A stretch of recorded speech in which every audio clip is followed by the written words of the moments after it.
Hi everyone, welcome to my channel. तो आज हम बात करने वाले हैं बीएससी फिज़िक्स के बाद के करियर ऑप्शन के बारे में। तो इसके अलावा हम जो भी एग्ज़ाम्स अवेलेबल है बीएससी फिज़िक्स के बाद और जो भी कोर्सेस है, इन सारी चीज़ों के बारे में भी डिस्कस करने वाले हैं। So first of all let me tell you that आज मैं जो भी डिस्कस करने वाली हूँ उसे मैंने कुछ कैटेगरी में डिवाइड किया है। So for the first let us talk about the first category. तो फर्स्ट कैटेगरी में आते हैं बीएससी के बाद के जॉब्स।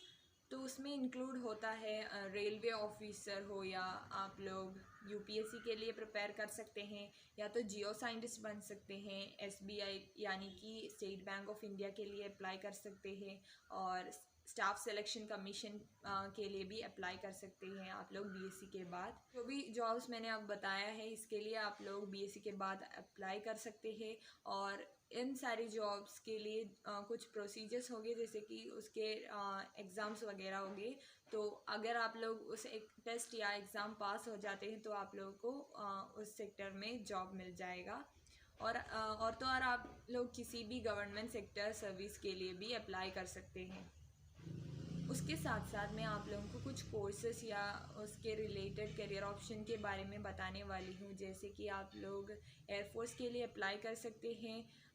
एयरफोर्स ज्वाइन करने के लिए आप लोगों को AFCAT एग्ज़ाम देने पड़ेंगे, और आप लोग नेवी के लिए अप्लाई कर सकते हैं। नेवी के लिए आप लोगों को CDS एग्ज़ाम भी देने पड़ेंगे। तो अगर आप लोगों का इंटरेस्ट है फैशन डिज़ाइनिंग ज्वाइन करने का, आप लोग वो भी कर सकते हैं बीएससी के बाद। आप लोगों के पास पहले से ही बीएससी डिग्री है, देन आप लोगों को BSc degree in fashion designing लेने की ज़रूरत नहीं है। आप लोग डायरेक्टली एमएससी के लिए या किसी डिप्लोमा कोर्स इन डिज़ाइनिंग के लिए ज्वाइन कर सकते हैं। So next we are gonna talk about the second category. तो सेकेंड कैटेगरी में आते हैं बीएससी फिज़िक्स के बाद के कोर्सेज और एग्ज़ाम्स। तो कोर्सेज जैसे कि मैंने अपनी स्क्रीन में प्रोवाइड किया है, आप लोग या तो एमएससी इन फिज़िक्स कर सकते हैं, एमएससी इन कॉस्मोलॉजी कर सकते हैं, एमएससी इन एस्ट्रोफिज़िक्स हो वगैरह। नेक्स्ट मैं आप लोगों को जो भी एग्ज़ाम्स है बीएससी के बाद उसके बारे में बताने वाली हूँ। जैसे कि किसी भी एमएससी कोर्स को ज्वाइन करने के लिए आप लोग IIT जैम लिख सकते हैं, जिससे आप लोगों को IIT जैसे इंस्टीट्यूट से अपना एमएससी परस्यू करने का चांस मिलता है। और आप लोग जस्ट एग्ज़ाम दे सकते हैं, कैट एग्ज़ाम लिख सकते हैं। अगर आप लोगों का इंटरेस्ट है एमएससी बीएससी के बाद जॉब करते हुए करने का, तो आपके लिए बेस्ट ऑप्शन होगा ISRO में ज्वाइन करने का। तो ISRO के एक एग्ज़ाम है, अगर आप लोग उस एग्ज़ाम को क्वालिफाई करते हैं तो वहाँ का टेक्निकल असिस्टेंट बना दिया जाता है आप लोगों को। और उसके साथ साथ आप लोग अपना एमएससी डिग्री भी परस्यू कर सकते हैं, और एमएससी डिग्री कंप्लीट करने के बाद आप लोगों को वहाँ का साइंटिस्ट पोस्ट दिया जाता है।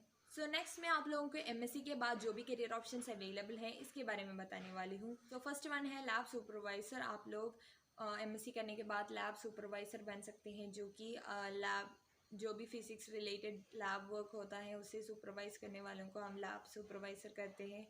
और उनकी सैलरी तकरीबन 16,000 से 29,000 तक की होती है, और आप लोग एमएससी के बाद उसके लिए अप्लाई कर सकते हैं चाहे तो।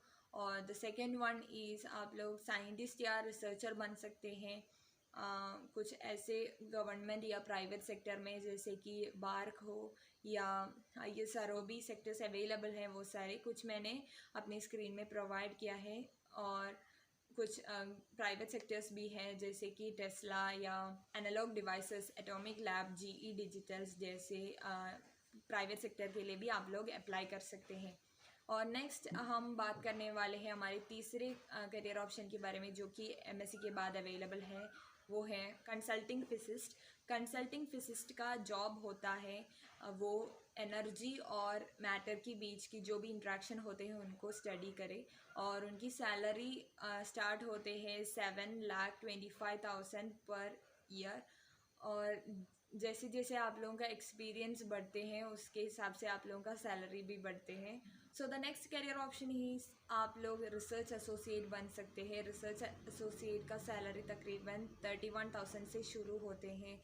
और द नेक्स्ट वन आप लोग चाहे तो सीनियर फिजिसिस्ट भी बन सकते हैं। और then next comes the technician job. आप लोग टेक्नीशियन जॉब के लिए भी अप्लाई कर सकते हैं। उनकी काम होते हैं कि जो भी लैब्स में एजुकेशनल हो या साइंटिफिक पर्पस के लिए जो भी रिसर्चिंग होते हैं या जो भी मैन्युफैक्चरिंग होते हैं उनके रिलेटेड या उसको मोनेटाइज करने वालों को हम लैब टेक्नीशियन बोलते हैं।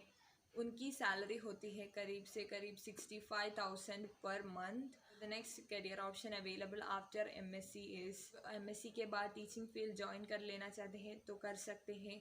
और मैं कहूँगा कि आपके लिए बेटर होगा आप लोग एमएससी के बाद पीएचडी भी उसके साथ साथ करें तो आप लोगों को अच्छे कॉलेजेस या अच्छे इंस्टीट्यूट में प्रोफेसर पोस्ट मिलेगा।